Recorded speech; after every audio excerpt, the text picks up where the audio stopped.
Jake Paulers. We were talking and just found out some news from these three and Nick.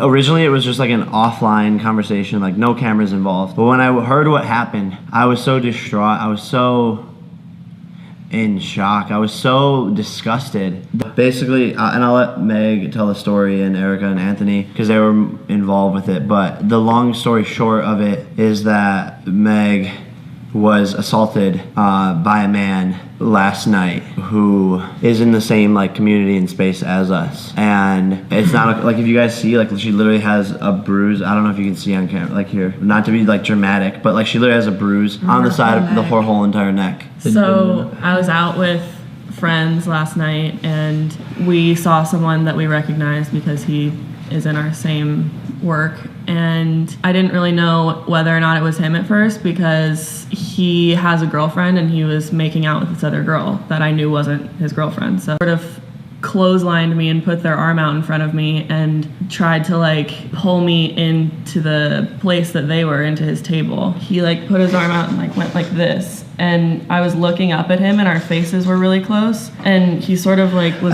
right here. Well, I feel like it was more extreme than yeah. just, I mean look at the bruise. He literally like dragged me by my neck. Meg said that you like lost your breath. Yeah, right? Like he knocked the wind out of me and like he dragged me by my neck and backwards. He didn't know you, doesn't know you. I've never met him before. I just know who he is because he's well known in our same community. Space, yeah. And I looked up at him and I realized immediately that it was Banks. And point it has gotten to where this needs to be pursued legally. Defamation of character and slander to the highest degree, and I just can't believe as a human being you could fucking do this to somebody and paint somebody to be this horrible, evil human being when that's not the case at all. So to start, the first time I heard about this instance was from Nick Crompton. He DM'd me, and that's here. He said to me somewhere along the lines of, she said she knows you didn't do it on purpose, so she doesn't think that you did it on purpose. But right here, Nick has lost all credibility. The Team 10 story, their side of the story, for me and for you guys as well, it should lose all credibility.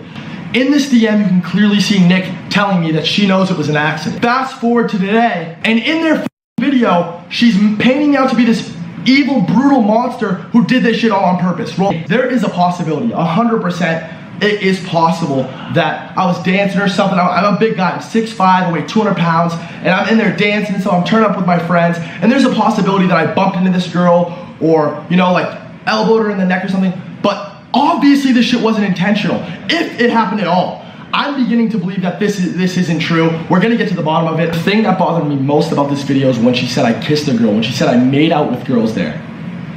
100% not true.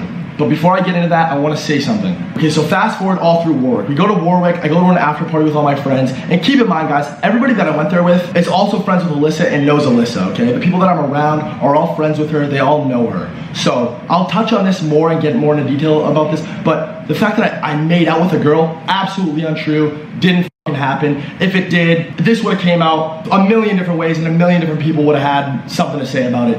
Went to some after party and honestly, I'm not gonna lie, it was a complete blur after that, and that's so unlike me. I even told Alyssa the next morning, I feel like I got drugged. I feel like I picked somebody's drink up or something happened where I like got drugged by something. I've never experienced this in my life. I've drank a million times in my life. One, was I being aggressive at all throughout the night? No, you were like sitting there chilling, dancing a little. We were all just like in our small little corner, just like doing our own thing. Not aggressive ever. Like, and just we were together for the most part. Yeah, the entire time. Yeah, okay. So we were at a table, we were at our own table. These guys are some of the people that I go out with sometimes. I haven't been out in 2 months, by the way. I finally went out, I wanted to hang out with my friends and whatever.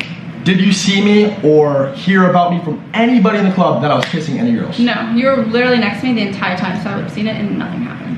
And everybody there knows both me and Alyssa.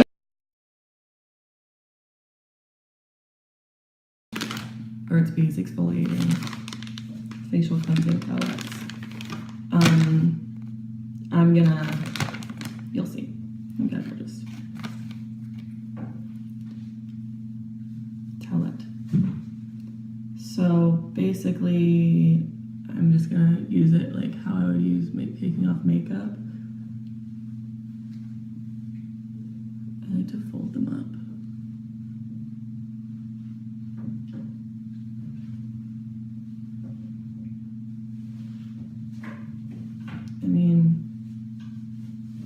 It's bruised makeup on the neck. The next second has glitter. The next second she wipes it with some cloths, and then well, that debunks, obviously. I mean, you're gonna think that doesn't come off. It's not coming off. It's real. And then this girl right here, I'm gonna show you the video in a second, just proved using the exact same wipes that it doesn't come off. And she actually applied makeup just like on Meg's neck, and you know, recreated the entire scene where she's wiping it. See for yourself right here.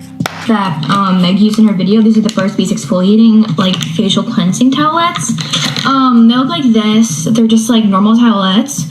I put a fake bruise on myself. See, I made it like splotchy, and like I made it like look like an actual bruise, just like Tori May did in her video. I watched her video, then I saw she did a fake bruise.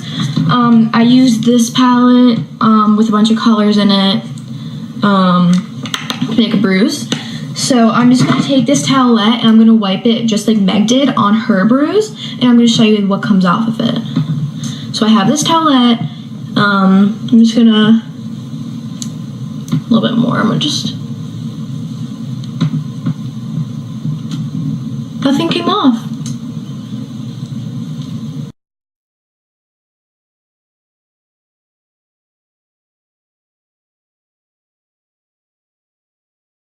I'm joined with Alyssa, my lovely girlfriend. I love you so much. And Rice, my handsome roommate. Yeah, so Jake Paul, you guys know that I used to live with him for 2 years. I've known him for like 3 or 4 years, and you know, we've been through a lot of shit.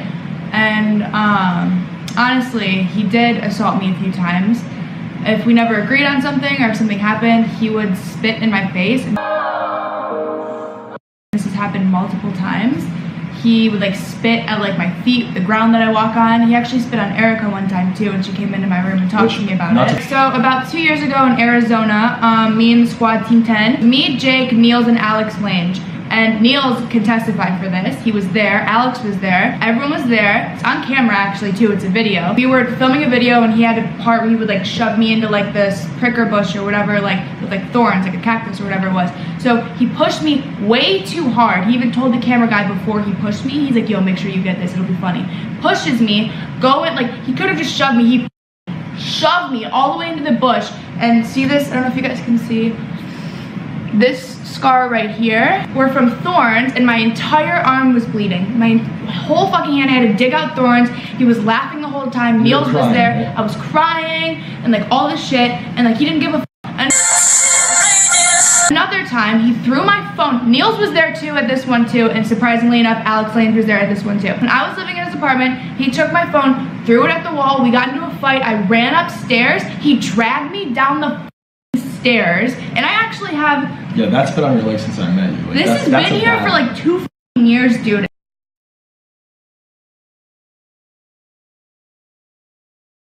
And I walk in and this kid comes up to me, and Banks is over there, he's minding his own business. Kid comes up to me and addresses me and goes, hey man, I'm Max, I'm from Team 10, and his Instagram, it'll pop up right now, it's Who Is Max, right? Who's Max, his name's Who's Max. And he comes up to me, he's like, yo, I own, he literally said this in word for word, I'm not mistaking anything, I wasn't even drinking yet, this is right when I came, and I seen Banks because our friend Josh. He's completely sober, so remember, I'm sober at this point. He's completely sober. Very rare. And I see our friend Josh, he's outside, he's not feeling good, so I come inside, I come to the section, this kid, like I said, Max addresses me, he's like, hey man, I'm from T10, whatever, like, don't tell Jake that we're hanging out with you and Banks. And I was like, it's cool man, like we don't really care. Also, I'm more concerned like why are these kids here? That's kind of what I'm wondering, like why are they? You said they were giving a really sketchy, weird vibe. No, the weirdest vibe I've ever caught in my life. And I caught the same vibe, but I didn't know they were a part of Team 10. If I knew that information, I would have immediately removed myself from that situation, and I would have known what they were up to. But I was just like, who are these like? So we're just having weird kids. Yeah. So there's 3 of them, right? There was two. The one was the Alex kid. I know him, his older brother. I forgot. I don't know his name. Okay, and then Max, who's 100% a part of Team 10. 100. He literally pulled out a wad of cash and said that he's buying all the bottles tonight. And I'm sitting there minding my own business. I'm speaking to Nigel, which you seen. You're talking to Nigel. I look over at Nigel and I look back behind me, and the kid that have like you up, and you don't really, like, you're not even paying attention to who you're making eye contact to, and you're like drinking out of the thing, and they're like keep for the next 5 minutes, keep feeding you alcohol. And they were trying to just get me drunk. Like they're trying to get you completely. Kids from Team 10, by the way. Blacked out. And I didn't know this. When he texted me, he's like, yo, dude, that Max kid, like this is him, and he's a part of Team 10. Those Team 10 kids were trying to get you blacked out. I'm like, wait, what? And I saw his Instagram, and as soon, this is why I was talking about, I'll get into the drug thing a little bit later. As soon as he sent, I can't explain to you guys the feeling I got. As soon as he sent me the screenshot of his Instagram, my heart sank, and it like clicked for me. I was like, holy f***, these kids actually did something to me. Like, I really, truly, in my heart, believe that these kids drugged me or just got me way beyond drunk, and obviously with intent. They told you they were trying to get me blacked out. I told this kid can lie, somebody once on the internet, but I told him straight to his face, I said, stop feeding Banks alcohol and stop. I said, you're weird, you're being aggressive, like weird, like, it was just like, you get that vibe. Like, and they said with their words, we're trying to get him blacked out, we're gonna get him blacked out. I said, stop trying to get Banks blacked out, and the kid said word for word, he goes, I'm with it, bro, let's get everyone fucked up. I was like, what? He's like, let's get them fucked up. And what else did they ask you for? This is when I was okay with everything. I'm used to like that, like people trying to get people messed up or whatever. And also, like, the kid said he was from Team 10, but I didn't really believe it. Yeah, I never seen him, right? Exactly. And I didn't know. No, but he is. I didn't know there's 500 people behind the camera, right? Yeah. So then I was like, okay, whatever. And I was just like letting this kid speak, and then he kept telling me, like, you and Banks can't tell us. And he didn't even tell you he was Team 10, did he? No. I didn't know any of that until like literally an hour This ago. little kid, Jake has these kids so manipulated in their mind. Like, if you let Jake know, like, bro, we're getting in so much trouble. Like, make sure Jake knows we're not hanging out. I'm like, first off, why would Jake care if we're hanging out? Second of all, why are you at our section? Bro, there's 18 sections in Woodward. These kids are deciding to be at That's another thing that I wanted to address too. Yeah, I wanted to say, they're in our territory. I want people to think about this. If this girl is so scared of me, and these people are so like, I'm such Why a would they terrible. still at this at dinner? Why are these guys all at our table? Why? There's a huge club, and upstairs and downstairs, 18 tables. They're at our table. Why? And they're spending money at another table. I want you guys to be. really think about this, okay? How the stars would have to align, and how coincidental it would have to be, and how random and just crazy of a coincidence it would have to be for not only me and Team 10 to be at the same club, but then also at the same table with me making out with girls when Alyssa is Jake Paul's ex-girlfriend, and that plays perfectly into your guys' story and the way you guys want everybody to see this shit go down. And I brutally assaulted your assistant. Like, if you believe this the way they're telling it, you're brainwashed, and I want nothing to do with you. And I would appreciate it if you never watched another one of my videos and you just left me the f alone. I got the strongest front, I'm the hottest in the street. Know you probably heard of me. Got a bag and fix my teeth.